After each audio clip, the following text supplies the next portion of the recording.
Good afternoon and welcome to the Value Economics Show. Happy Monday. On October 20th, 2003, ESPN2 launched what would later become the most culture-shifting show in the history of sports television, Cold Pizza.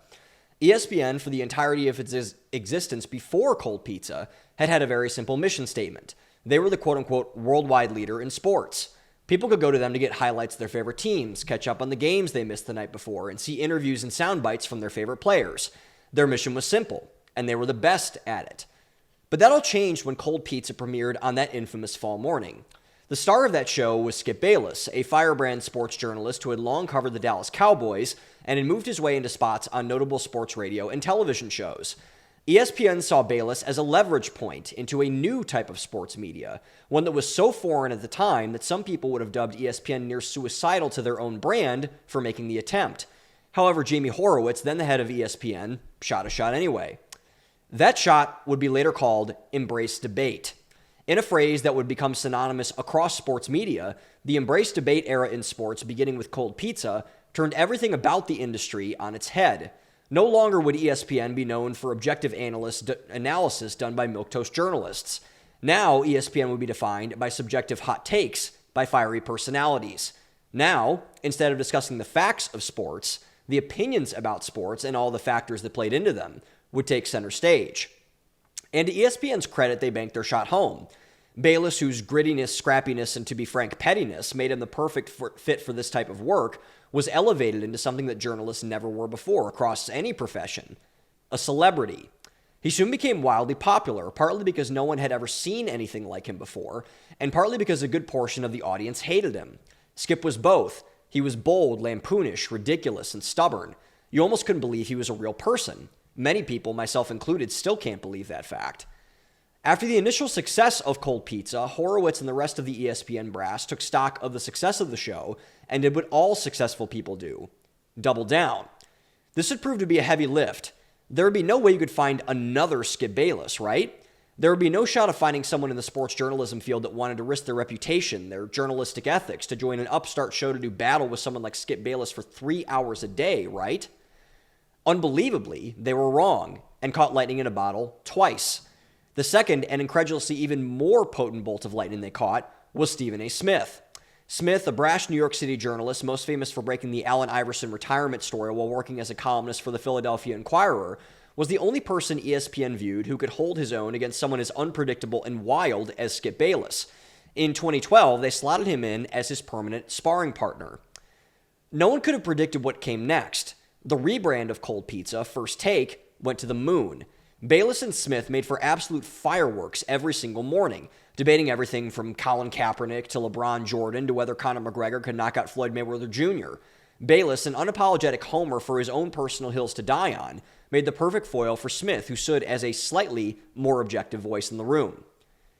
The sports media world had never before seen anything like what First Take unleashed on the world. Their ratings were huge, and the fans couldn't get enough. The show soon became so big that they began to tour around the country, making stops at Super Bowls, NBA Finals games, and UFC fights. It became a destination spot to host not only athletes and sports journalists, but also broader celebrities in the field of film, television, and even broader civil rights and political issues. First Take was a cultural phenomenon, and everyone knew it. But like the old saying goes, all things must come to an end. Bayless left ESPN in 2016 when his contract expired, having Max Kellerman fill his old spot. However, Bayless was far from done. Before leaving ESPN, Bayless had done First Take when Smith was on PTO with Hall of Fame tight end and former NFL and CBS analyst Shannon Sharpe. Sharpe, who hadn't been relevant on television since leaving CBS Sports, was just thought to be a temporary fill-in.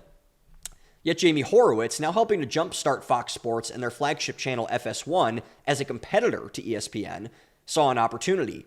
CBS Sports, known for their buttoned-up, stuffy commentary and draw-inside-the-lines mentality towards sports journalism, had put Sharpe in a box.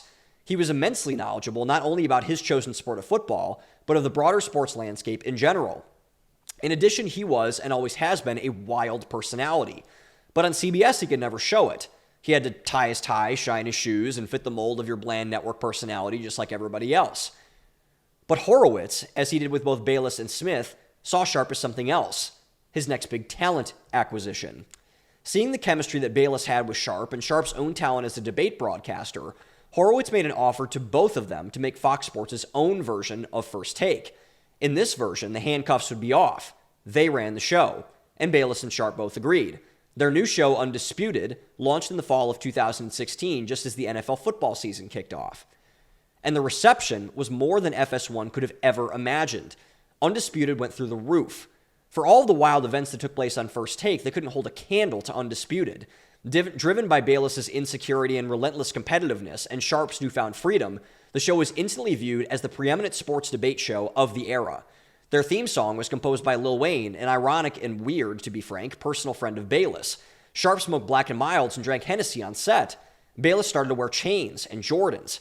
It was unhinged, and people couldn't get enough of it. The biggest outcome of Undisputed by far was the meteoritic rise of Shannon Sharpe. Many, myself included, were caught completely off guard with just how talented he was. Combining his personal experience, vast knowledge, uncapped sense of humor, and cultural clout, the former stuffy CBS football analyst turned into a cultural icon before our very eyes. Unc Shannon was born, with all the spoils that soon followed. Sharpe soon began to sign brand deals, break into new business ventures, and build his personal brand to become one of the biggest not only in sports media, but the world.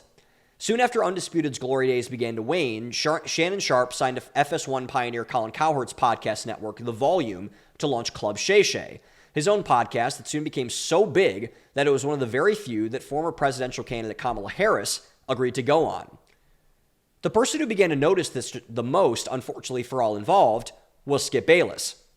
Bayless, whose repressed childhood trauma came out in every single interaction he had, and also reconciling the fact that he was a deeply unhappy person, soon began to be openly hostile, jealous, and resentful of Sharpe's success.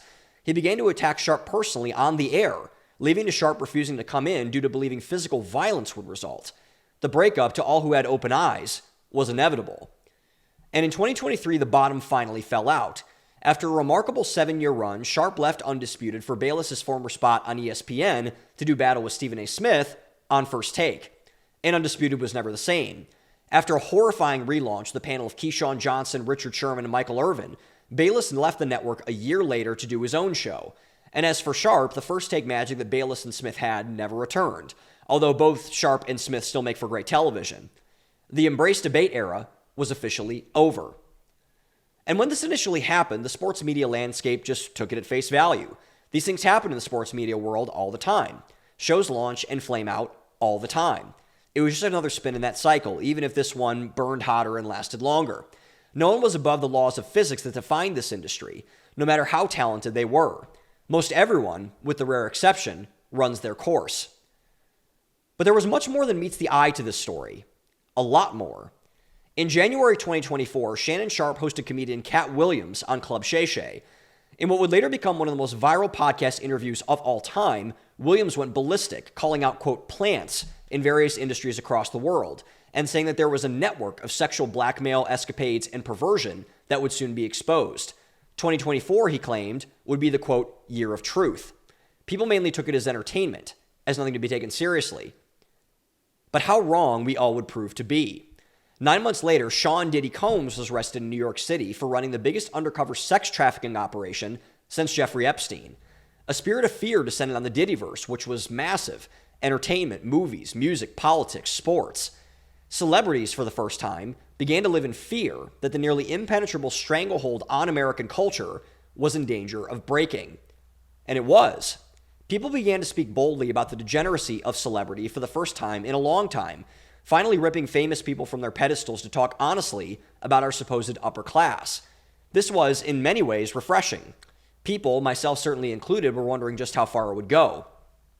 And a year later, on January 5th, 2025, we found out. In one of the most wild examples of both celebrity exposure and the crows coming home to roost in recent memory, Fox Sports 1 was blindsided by a bombshell lawsuit. The center of that lawsuit was around where sports media had been centered around generally for years. Undisputed. Skip Bayless, a married man, by the way, had reportedly propositioned a hairstylist, Nushin Faraji, for sex, offering her a whopping $1.5 million to bed her.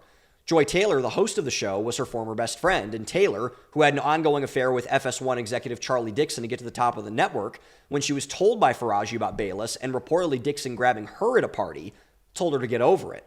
Taylor had also tangled sexually with Emmanuel Acho on the show Speak, of which he was now the host, booting sports media legend Marcellus Wiley, one of the founders of the show, in the process. In the words of Jason Whitlock, who was also targeted by Taylor and had worked to help pioneer Fox Sports alongside Colin Cowherd, the behind the scenes of Fox Sports were essentially dubbed the Sexual Olympics. Although no mention of Cowherd and Whitlock were named in the suit, nearly everyone else was put on blast. That is, except for one name, one that Whitlock correctly predicted would be so enmeshed in this degeneracy, so drowned in the deep end of this sexual chaos and politics, that he would need to have his own file built out. Shannon Sharpe. The one name that everyone thought that would be on the list, the only person on Undisputed who wasn't named in the suit, was Shannon Sharpe. Skip Bayless and Joy Taylor were thrown under the bus immediately. So was Sharpe innocent? Not according to Whitlock and other sources. Sharpe, according to the sources, was betting so many of the women behind the scenes at Fox Sports 1 that it would make your head spin. Skip's jealousy had gotten the better of him, which is why he made the ridiculous $1.5 million offer to Faraji to get back at him, as did Taylor's cutthroat ambition, which is why she allowed so many other women to get, pardon my French, quite literally pile-drived in the process. On April 21st, we found out just in deep Shannon Sharpe was. In a lawsuit filed by powerhouse attorney Tony Busby, who had handled suits against both Diddy and Epstein, massive accusations were thrown out against Shannon Sharpe. His client, later revealed as OnlyFans model Gabriella Zuniga, was suing Sharpe for an astonishing $50 million on accusations of assault, sexual assault, battery, sexual battery, and emotional distress. This was far from out of the blue when it came to the unhinged nature of Sharpe's sexual antics. The undercover and underreported reason for him getting forced out at CBS was due to claims of sexual assault. A year before, Sharpe had gone live on Instagram in bed, causing a massive controversy inside his new home at ESPN for an unplanned live stream sex tape. Immediately after the new suit dropped against Sharpe specifically, phone audio was leaked of Sharpe threatening to choke out Zuniga. More was promised, sources said. Like Cat Williams had prophetically stated, it was only a matter of time before it all came out. After the Zuniga suit dropped, more bad news appeared on Sharpe's doorstep. In a story that had been buried by Fox Sports for years, Sharpe had apparently gone off stage at Undisputed and choked out a production assistant in front of everyone in the building of Fox Sports 1. Everyone knew what happened. Everyone saw it happened. But no one did anything. No one cared. Sharpe was too big to cut out of the picture. He wasn't yet expendable. But now he is. Cat Williams proved to be correct. Shannon Sharpe needed to be careful. He wasn't, and now he's paying the price for his lifetime of bad decisions. When she came on to Club Shay Shay, hip-hop artist Monique said that Sharpe needed to stop going after younger women and, quote, get someone who loved him. According to the latest reporting, Sharpe met Zuniga when he was 52 and she was 17. Their place of meeting? A Diddy party. Let me be the first to say this plainly. Shannon Sharpe is done. He's finished. It's over. He will be bankrupted, sent to prison, and left to rot. There is plenty of fire to this smoke. This is just the beginning. More will come out. It always does. Look no further than the lack of people defending him as all the evidence you need. It's a race hoax. They're trying to get Unk. They're jealous. They're hating. You're hearing none of that because all the people that usually say those things know that even this is too big of a fact to cover up, just as it was with Diddy. Shannon Sharpe is officially persona non grata. But let's put Shannon Sharpe to the side for a minute and discuss what's really going on with Shannon Sharpe and with America generally. Why have situations like Sharpe's, Diddy's, Epstein's, and even hoaxes like Brett Kavanaugh's become so popular in the last decade and have been increasing with frequency over time? A part of it, to be sure, to point out the good in all of this, is the severity of the situation. Sexual abuse is a horrific crime and should be punished and paid attention to the highest degree possible. But the bottom goes deeper than that. We'd like to point at people like Shannon Sharpe and say that we're better than him. We would never choke out a production assistant off camera. We would never have more than 100 BDSM sessions with a woman a third our age. We would never openly talk about the sexcapades of the makeup crew at a major television network in front of coworkers. But we're wrong. America is wrong.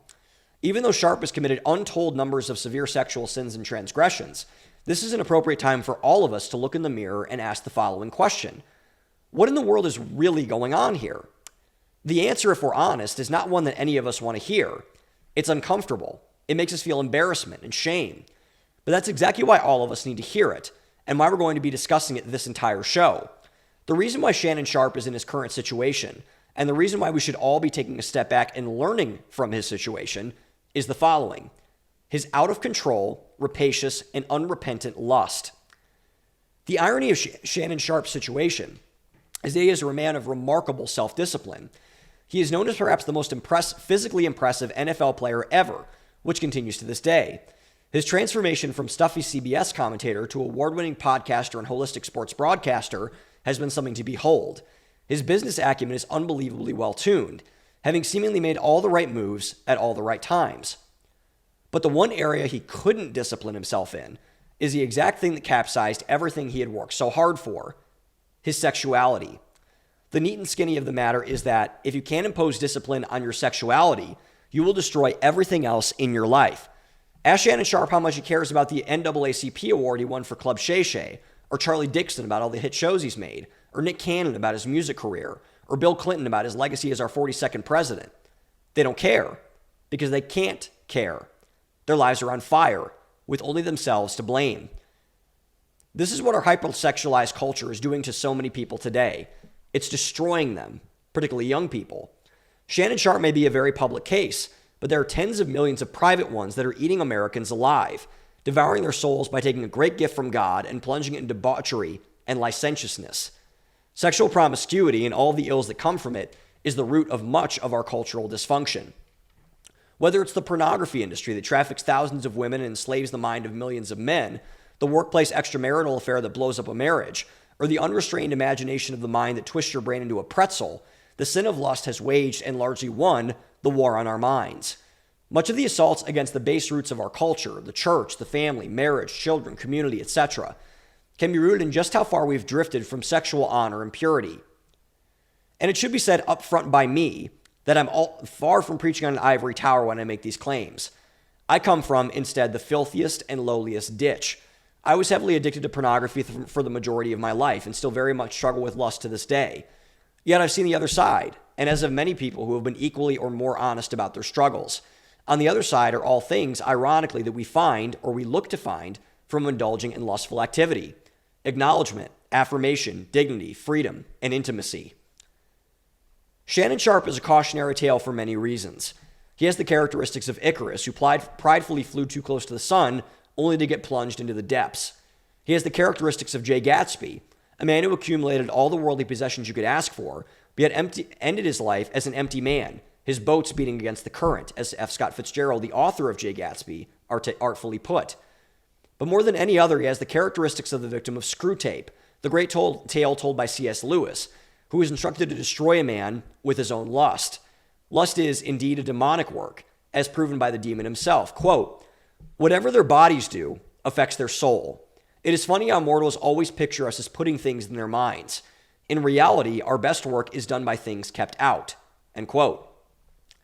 That quote-unquote thing kept out, sexual purity and its pursuit. The best definition of Satanism I've ever heard is, quote, an obsession with the self.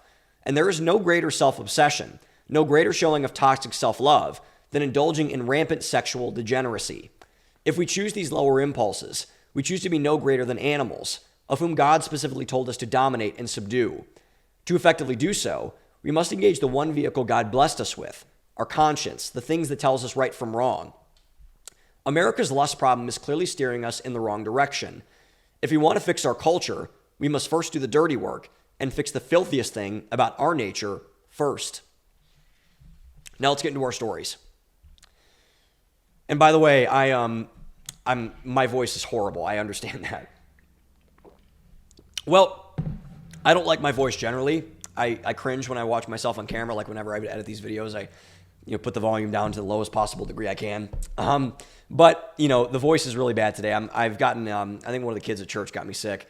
And but it's going around everywhere now. My boss at the church is all messed up now, her voice and stomach flu and everything. It's not bad. It's just I can't breathe, which is why my throat is so ravaged. So I apologize for the wildness of my voice right now. So the entire theme of this episode is going to be centered around lust and really what lust is, why our culture is so poisoned by it, etc.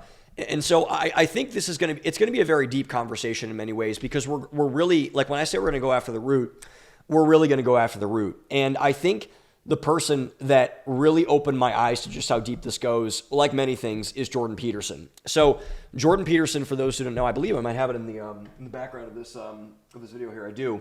That's my books that I go to often for just wisdom and things like that. And Dr. Peterson's, every single one of his books are back there. And so Dr. Peterson last November published a book that he'd been hyping up for a long time called We Who Wrestle with God. And I read it earlier this year, and it was incredible, just as all of Dr. Peterson's works are.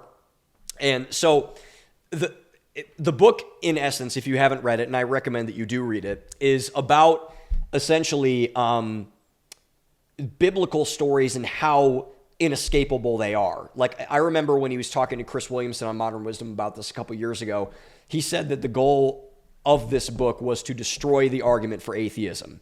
And he thinks that his book could do that. And I think the point of articulating all of these stories, all from the New Testament, he talks about the Exodus and Moses and Jonah and Abraham and all those type of things.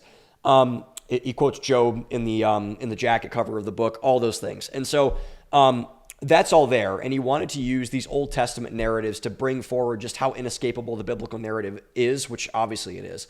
But he also brought out a lot of different ways of thinking about the Bible. And I think that's interesting because as a Christian, we're often told that, like, this is the way it is and you can't look at it from an alternative perspective. That's not, by the way, advocating for heresy and saying that, like, Jesus didn't rise from the dead or something like that, or blasphemy or whatever that's going to be. But, there are, if you read the Bible, it's the deepest thing you'll ever read for a reason. There's a reason why the book is still around. One, because I believe, at least, that it's the written word of God, and God basically spoke through people and they wrote things down. And also, I think that the reason why I largely believe the Bible to be true is that the Bible is so baked into the way that we interact and behave generally as humans that I just don't think anyone who reads the whole thing and genuinely makes an attempt to understand it can really put it out of their mind that it's not true. And so Dr. Peterson has talked a lot about a lot of stories. He talks a lot about the Abrahamic legend. He talks a lot about Moses and the Exodus. He did a whole 16-part series he did with the Daily Wire. I highly recommend watching all of that. It's all great. And but the point that I think that was really interesting, the one that stuck out to me when I first read the book, and I need to take a pass through it because obviously if you've ever read Dr. Peterson's books before, you need to read them more than once because you're like, wow, that was a lot.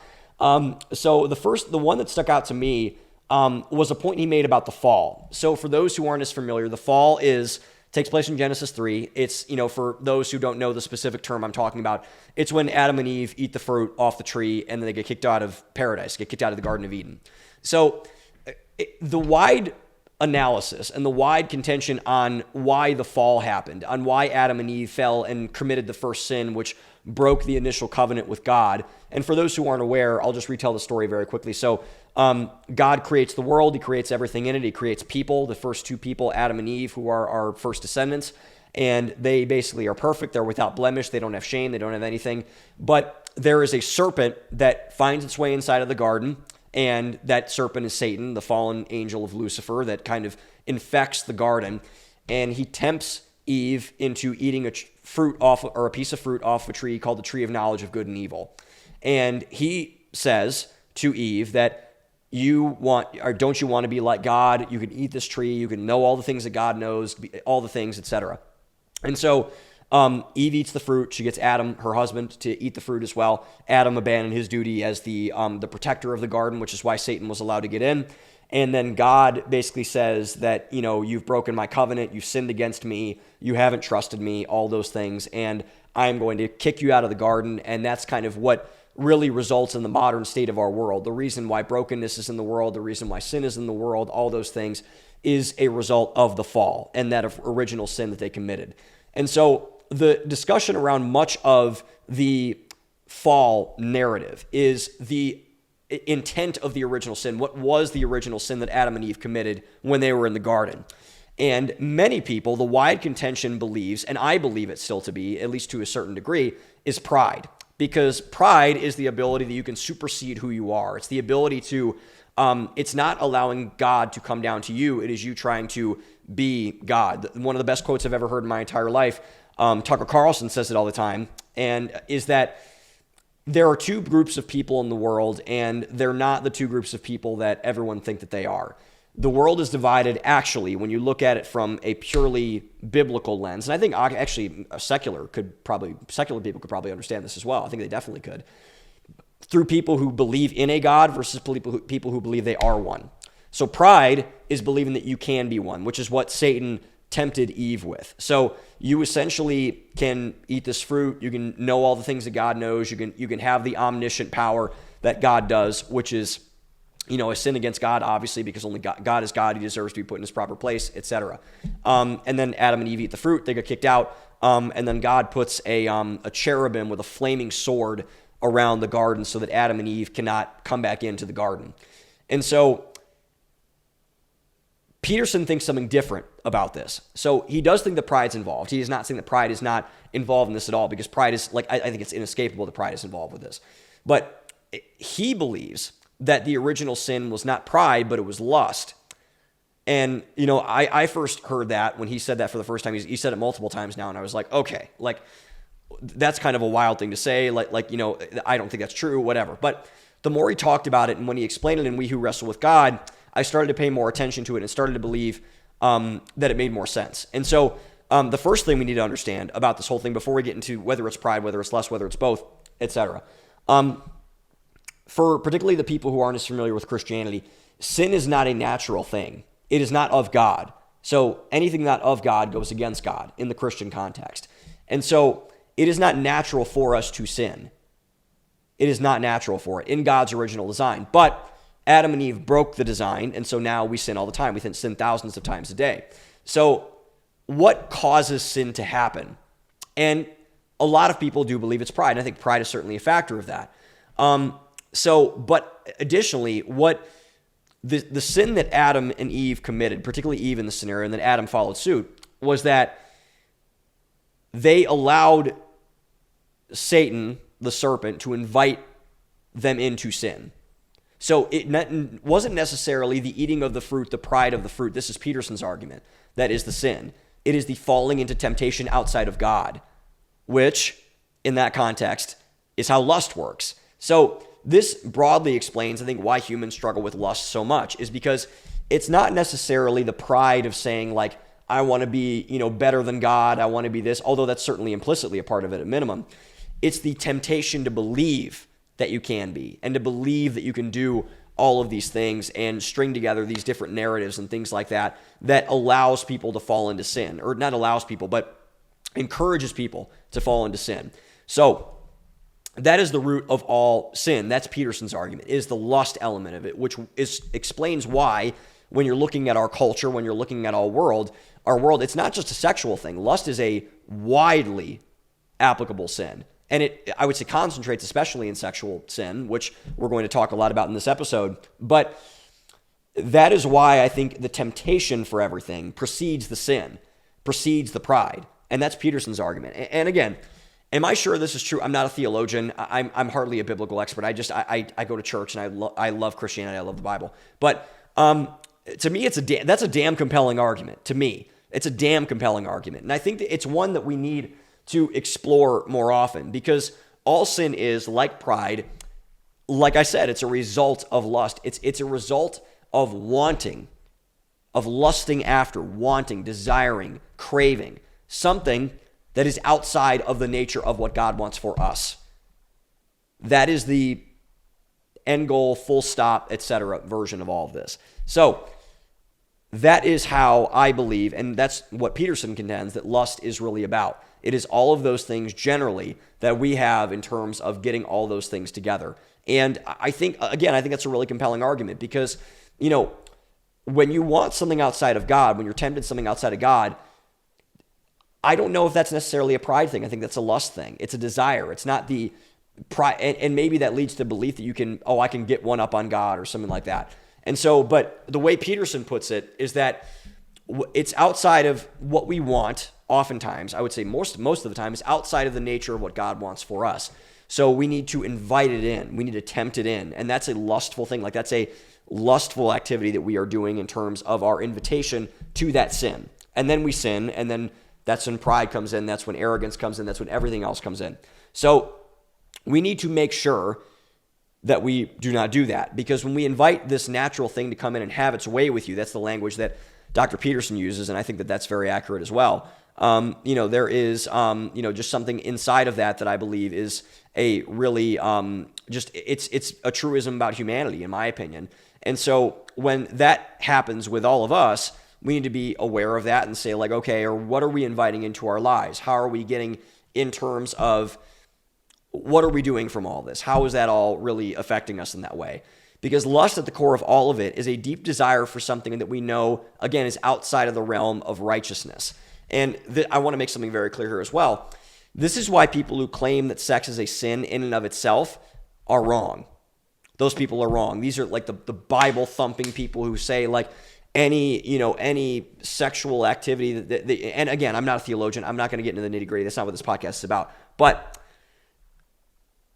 sex in and of itself is not a sin because it's designed by God. Again, if you are inside of God's design, that is a good thing. You are a righteous person for doing things inside of God and inside of what he wants for us. But it is the perversion, and I mean that word literally, the perversion of sex, like all things, is a bad thing, which is why lust, in terms of that context specifically, is something that I believe is just, and I don't actually know if I believe it, I think it's a universal belief, that takes us outside of God, outside of that realm of righteousness, and allows us to fall into further sin.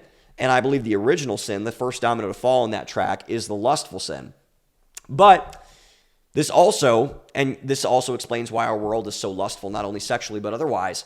This also makes lust incredibly compelling because we have known that lust throughout history is shown to get many quote-unquote good things as a form of a counterfeit for all of us to take advantage of falsely. So Mark Driscoll has a very famous saying that essentially says, what God creates, Satan counterfeits.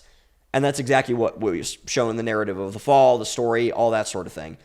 So this is what has allowed the goodness of God to get perverted in a lot of other ways. And so we think oftentimes that, engaging in sin is quote unquote of God just because, well, it's close to this thing, or it kind of is like this thing, or it's sort of like what God wants for me, or whatever.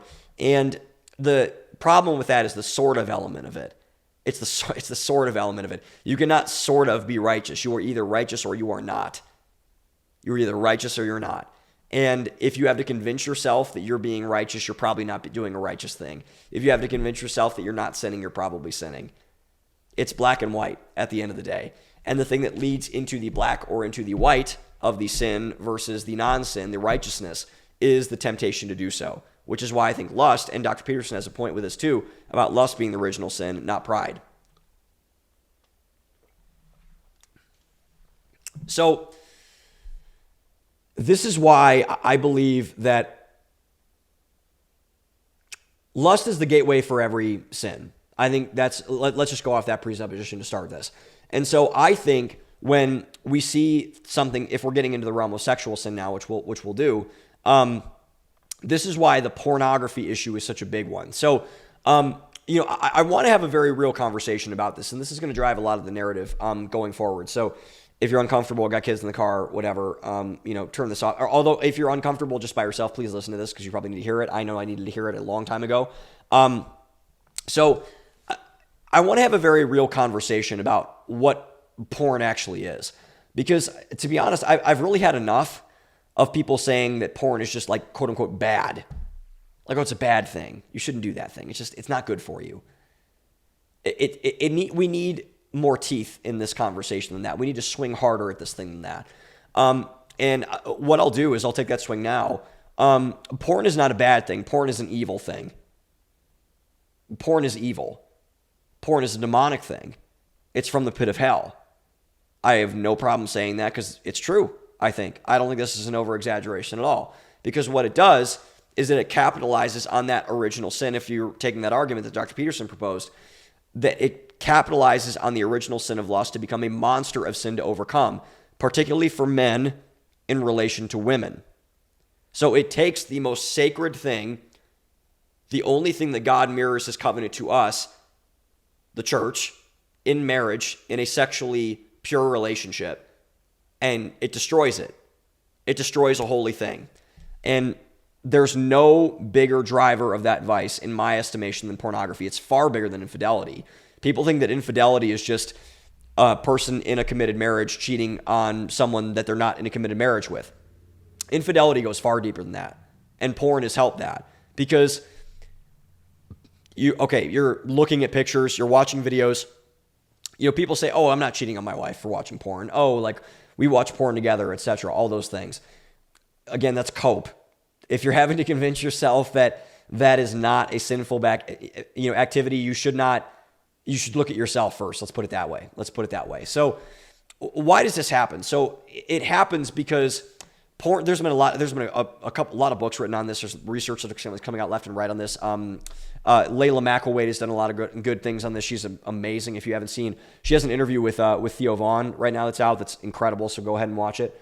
It hijacks the brain and destroys men's perception of sex and of women, which usually is the one thing that men need outside of their own purpose to provide sustained meaning in their life as they mature and as they age. I'd never do stand-up comedy, but if I ever did stand-up comedy, one of my jokes is going to be that literally everything, particularly young men, everything that men do, that young men do especially, is to in some way impress a woman.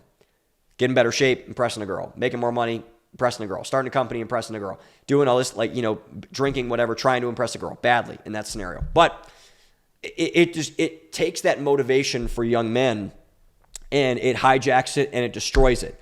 And it ruins their perception of sex. It ruins their perception of women, which therefore, if left unchecked, will nuke any possibility of a healthy sexual relationship with a woman ever in their life.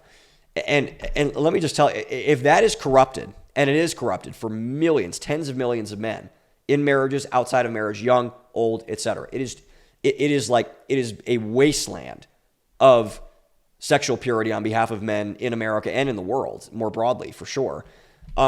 So if that is corrupted, if the perception of men or by men of women and of sex is corrupt, and of marriage, to be frank, because that's what this is, if that is corrupted, men lose a great portion, a big portion of their purpose and their desire to do anything, because if nothing is motivating you, and for all my women that might be listening to this out there is nothing more motivating to us than you, by the way. And I believe that men should pursue God first, women should pursue God first, and then pursue each other after they're done pursuing God.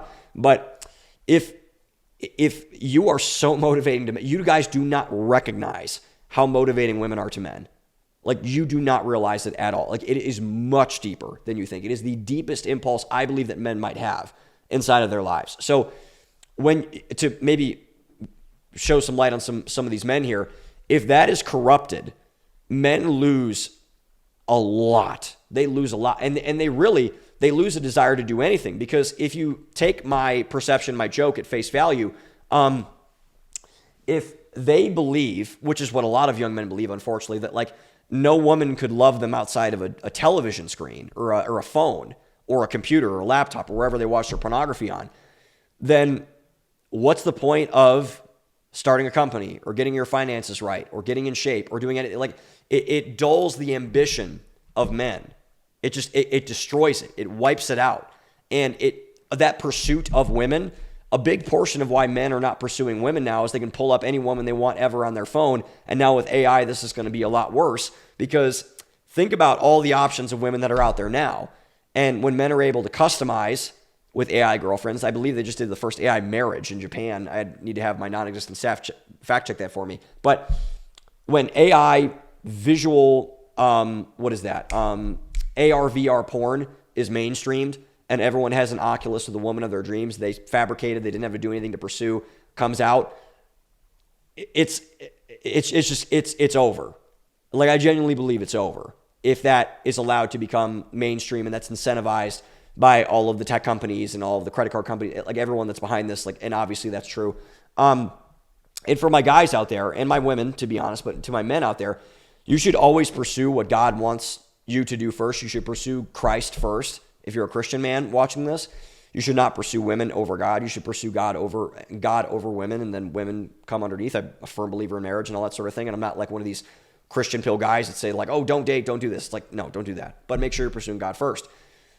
But he has called men to be husbands and fathers, which is what he called Adam to be in part, and a big portion of that before the fall. So he has called you to be a husband, a dad, all those things, a leader of a family more broadly, which is something that pornography obviously and apparently discourages like all get out. They don't want men to become husbands. They don't want men to become fathers. They do not want men to lead. They want men cucked. They want men weak. They want men dependent on them. So if it's so destructive, then why don't people just stop? Why don't the men that are, doing all this stuff just stop? And this is another hot take, but I don't think it's a hot take, actually. People think it's a hot take. I don't think it's a hot take. But my contention as to why people just don't stop watching porn, because they're like, just stop, just date a girl, whatever. And that's a whole different discussion. But my contention is that porn is an addiction. Porn is an addictive substance. It's no different than drugs, no different than alcohol, no different than sex. Sex addiction is the thing. So there's much debate on this topic, and like, porn is porn a drug? Is porn not a drug, etc. But I think there shouldn't be much debate on this, to be honest. And so, like, for me personally, I got in real deep with porn for a very long time, really, really, really deep. I was watching some very, very demonic, dark stuff for a very, very long time. And it's just, it was horrible. It was really, really awful. It permanently, I will tell you this, it permanently altered my brain. I'm never going to recover from the things that I've seen. Never, never, never, never. And a lot of these men are not going to be recovered from the things that they see if they go down the farther rabbit hole as I have. And some people have gone way further than I have. When you talk about black market pornography, dark web stuff, all that sort of thing. I know people have told me personally, lots of men, unfortunately, have told me personally all the things that they've watched. And I'm like, the one thing I say is that I'm like, dude, I'm so sorry. Like, I'm so sorry that happened to you. And I mean it, by the way. Like, I mean it. So the way I want to articulate this is like drugs. So if we're saying porn is a drug, let's compare it to drugs. So most people, if you don't know, don't die of overdoses because they use too much of a drug. Too much of a certain drug. Like when Tony Montana in Scarface buries his head in that pile of cocaine, he didn't overdose. But the reason why people overdose is they get hooked because the potency of a sample size is so strong that it overwhelms their system. This is why fentanyl is so dangerous. This is why fentanyl is killing the leading killer of Americans. It's killed more Americans than it has in the entire global war on terror, which is terrifying. I think maybe all our wars combined. I'd have to look that up, but like it's killing 100,000 people a year, especially young people. And the reason why it's killing young people, those who are not as exposed to the system, and it's killing less drug addicts, is because young people generally and hopefully don't have many exposure to hard drugs. And so when they get exposure to a hard drug, it wipes them out because it overwhelms their system. Their body can't take it and they just shut down. And their body shuts down and they overdose, unfortunately. So this is exactly how men in pornography addiction feel. And this is why so many of them struggle. And this is why so many of them stay stuck. They feel so overwhelmed by the monster of pornography, by the stuff that they watch, how much they watch it. Like I've heard stories of people watching porn 20 times a day. Like it's bad. Like for the women out there that don't know how deeply this runs for men in some cases, it's bad. It's very bad. It's very bad. It's really, really awful. And they just feel like they're drowning. And what porn does is that, and what all addiction does really, it isolates people. It isolates men especially, and because sex is such an intimate thing and such a personal thing, and so we have so many cultural taboos on it and things that we should do or not do, etc. What it does is that it reminds them just how bad they believe themselves to be. That's what really hurts me about when I hear men struggling with pornography, is that it reminds them that it affirms every belief that they have in the moment they're watching it, which namely is that you're a bad person and you suck and you're low on the totem pole. No one's going to ever love you. No woman's going to ever love you. You're going to have to do this for the rest of your life. This is the only way you're going to get consistent pleasure, the only way you're going to experience something close to love, all that sort of thing. And that's why I believe it's demonic, as all addiction is. It's not from God. It's not from God. It comes from a very, very, very dark place, a much darker place than a lot of people think, which is why I believe so many men stay stuck in it.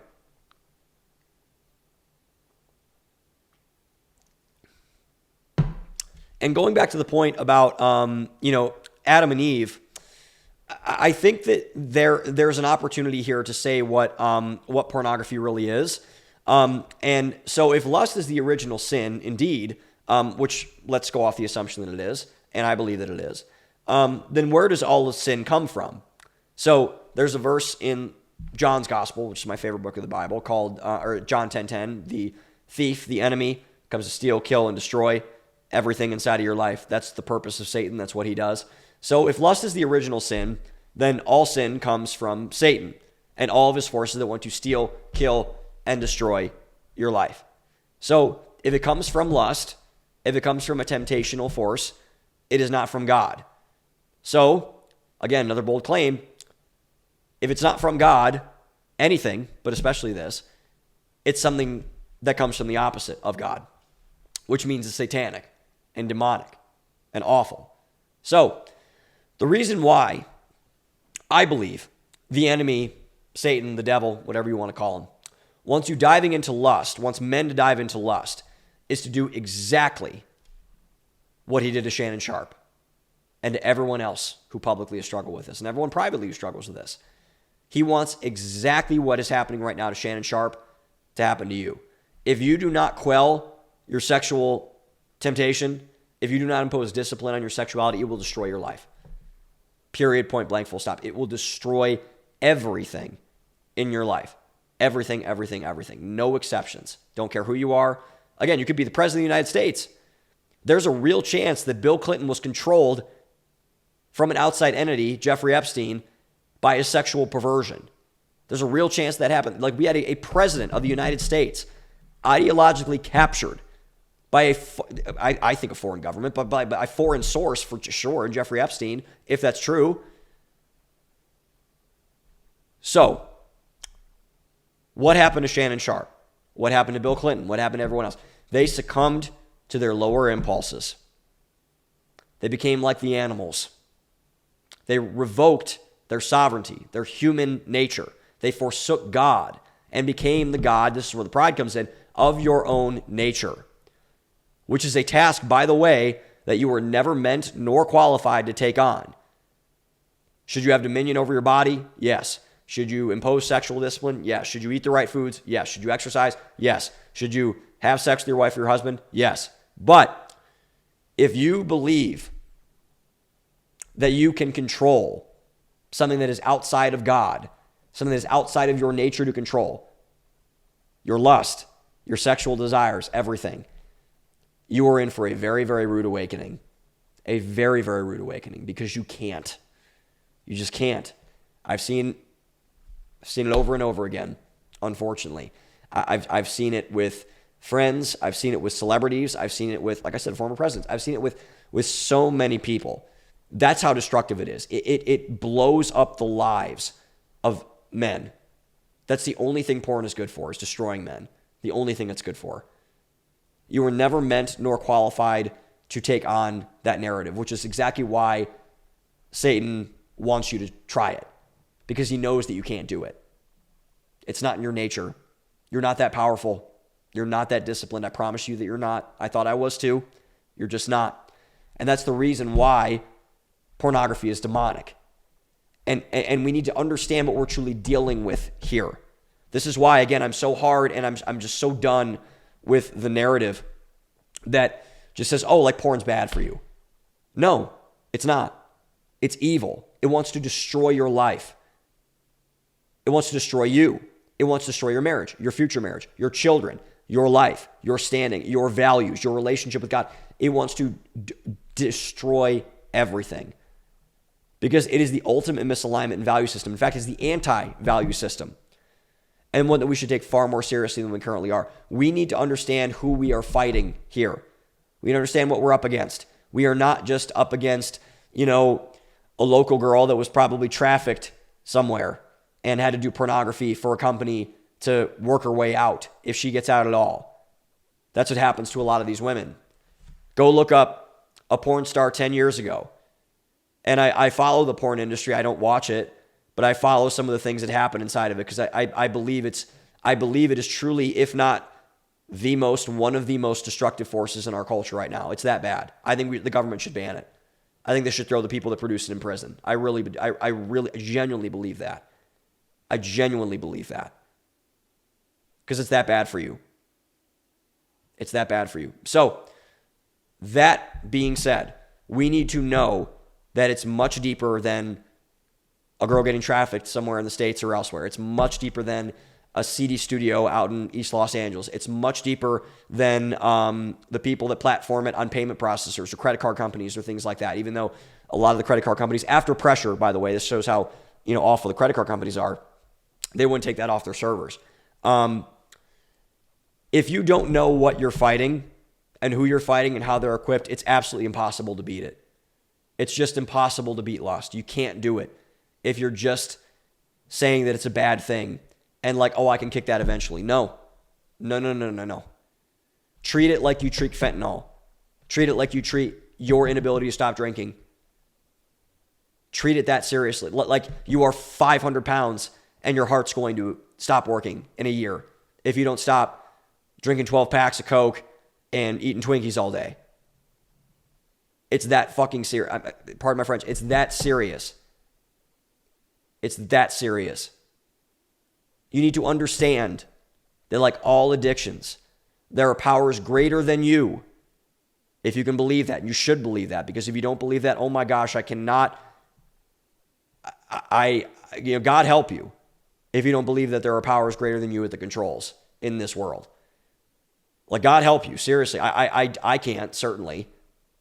So God, I pray for spiritual intervention. I truly do.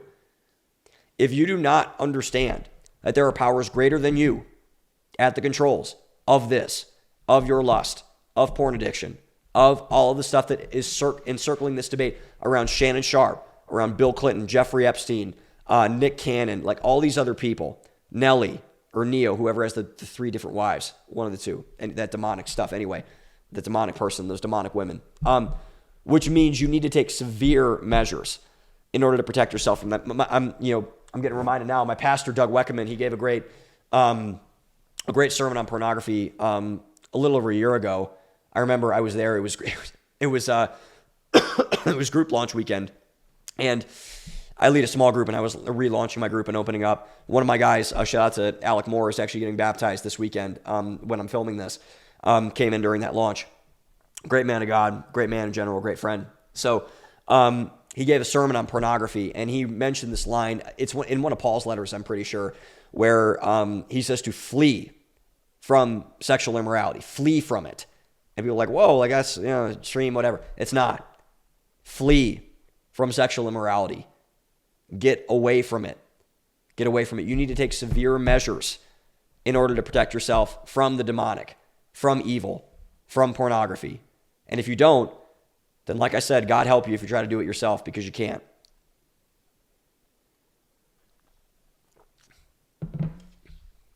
Okay. Well, after that browbeating that I just delivered for the last, I don't know even how long I've been recording. I don't have a timer on here. I want to talk about something good or something optimistic. Maybe not good, but optimistic. So the saddest part of all of this is that many people, particularly many men, overwhelmingly men, don't know how to beat lust. And the bad news is that I'm not sure I know how to either, particularly because my brain, when I say my brain is so poisoned by it, like I mean that genuinely. My brain is so poisoned by the things that I have seen. And because I step in lustful activity more often than I'd like to admit, I'm not an expert. I'm not someone that's going to be like a guru and say like, or a coach or whatever. And those people are out there, and I know a lot of them actually. So if any of you need a coach to help do this, like I'm more than happy to provide one. I know a lot of great people in that space. So I want to say a couple of things, or maybe give 3 action steps for people who are watching this, men who are watching this, that don't know what to do and that don't know how to, quote unquote, beat lust. And I don't think you ever beat it. Chris Carter had one of the best, the Ohio State wide receiver, Vikings wide receiver, one of the greatest football players ever. He had a quote on this once that, Chris Carter had a really bad drug problem, really bad drinking problem. And he said that, you never beat addiction. It just always is with you and you just choose not to do it. I think that's right, actually. That's not to, give anyone, make anyone succumb to despair or whatever, but I think it's the accurate way of seeing it. And I think it's a more helpful way of seeing it, to be frank. And I believe that that's true. So I don't know if there's a way to beat lust. I definitely don't know what that is. So feel free to click off this video if you want to now. But I want to say or give you 3 things that I think can really help. And there are practical things. There are things you got to work on over time. But I think if anything, these 3 things I think can help a lot. So the first thing, and this is something you need to do internally, and this is a constant process. This is never ever going to stop being a thing that people work on, I don't think. So the first thing that I believe you should do is you need to replace your shame with improvement. Because that's the overwhelming feeling that many men have after they watch pornography or indulge in sexual sin or lustful activity, is they feel shame. They feel incredible, deep shame, especially as a man. Like it hits, I'm sure women feel a degree of this, and they probably feel the same intensity in a different way. But for men, that shame, it's different because it assaults your masculinity. It really assaults your masculinity in a very, very deep and perverted way. And it forces you to isolate. And it forces you away from people. Like, again, God could never love me. No woman will ever be my wife. My friends will think that I'm like a weirdo or something. So it forces you to isolate. But if you engage in lustful activities, I'm not promoting that, but if you fall into temptation and you do one of these things, a better place to go would be a place of improvement. So shame forces you to isolate. Improvement forces you to elevate. Instead of thinking, oh my God, I can't believe I just did that, think, oh my God, I need to get better so that never happens again. Because improvement forces you up, shame forces you down and away from people. So remember, especially for my Christian guys out there, you need to move towards the things of God, which is what value-driven personal development does. This is why Christianity is not a self-improvement seminar, cult, religion, whatever. But Christianity is the most helpful self-improvement mechanism there is out there. I'm a firm believer in that. So that's what value-driven personal development does for you. Moving towards the righteous things, moving towards the things of God, moving towards all of these things. So if you are able to undercut your shame and replace it with, I need to get better, I need to improve, then I think that's a great first step. And that's obviously internal work that needs to be done over time. Then you need to have a goal that is more important than your lust. This is getting ahead of your lustful activities instead of behind them. The first thing is what you do after you fall into sexual sin or lustful activity. The first one is to have, or the preeminent, the one that cuts things out at the knees before it even happens, is having a goal that's more important than your lust. This is very important. So something needs to be more important than you engaging in lustful activity, pornography, solo sexual activity, outside, one-night stands, all that sort of thing. The reason why is that you can use that to forsake the temptation of lust. So you need to have something that you can run to and say, like, you know what, I'm delaying gratification. I got to get busy doing something else. It's the same reason why if you're trying to lose weight, you need to have, my friend Joseph Hines, who was a skinny guy, he wanted to put on a lot of weight. He had this AI picture that he designed of himself. Joe was really skinny for the majority of his life. He's put on, I believe, like 50 pounds or something crazy like that. Over the course of years, by the way, like he did, like John Jones did, like he was like heavy weights. Like, I mean, he was lifting like crazy, but, he had this picture of what he called AI Joe that he put up, in front of him when he worked out. He had his screensaver, I believe, did all this kind of thing just to give him an idol of what that could be. And I'm not saying make your body an idol. That's a bad thing too, but something needs to be more important than I can't eat my meal plan a day. I can't, drink that milkshake today. I can't do whatever. So the same thing is true when it comes to gluttony, when it comes to lust. So particularly and usually for men, that is dreams of a wife and a family someday.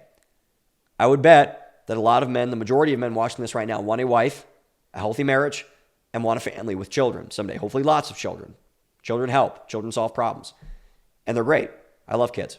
And I think probably a lot of people watching this love kids. So that is what I use all the time when I'm struggling with lust, is saying, look, this is not for me. The sex is not for me. It's not for my immediate gratification. It's for my wife, and it's for my ability to procreate. and be a leader of a family. And anything that gets in the way of that is a distraction. It's just not worth doing. It's a distraction. It's not going to help matters. And so think of that real hard. And if it's not a wife and a family, I highly recommend it's a wife and family and children, lots of children, to be honest. But if it's not that, then what is it for you? Get something bigger than the lustful stuff and put that on a pedestal and say, I want to go towards that and not towards the things that are below that, and not cheat myself in that process. And I think a lot of people get this third one wrong, and I want to make sure that I differentiate it. So I think a lot of people, when they're talking about how to beat porn, how to beat lust, how to beat all these things, they say, find a support group or find people that are struggling and seek help. Seek help. That's the biggest thing. And I think you should seek help? Absolutely. You should seek help. But what I think, especially for men, is more helpful and better is to find people to help, is to serve other people. So find other men around you that are struggling, for sure. But this is a key thing. Not only do you get help by them, but you can help them get better as well. So this speaks to something deep inside of men, very deep inside of men. Men are most happy, I believe, the happiest, when they are useful in some capacity, when they're helping somebody, when they're serving someone. That's what men were built for, to be useful. My dad always asked me this question. It's a great question, one that I hopefully will ask my sons one day. What gives you utility? What gives you use? What gives you purpose? And that thing is exactly what you should be doing. How can you be useful to other men who are struggling with this? And they pour into you back.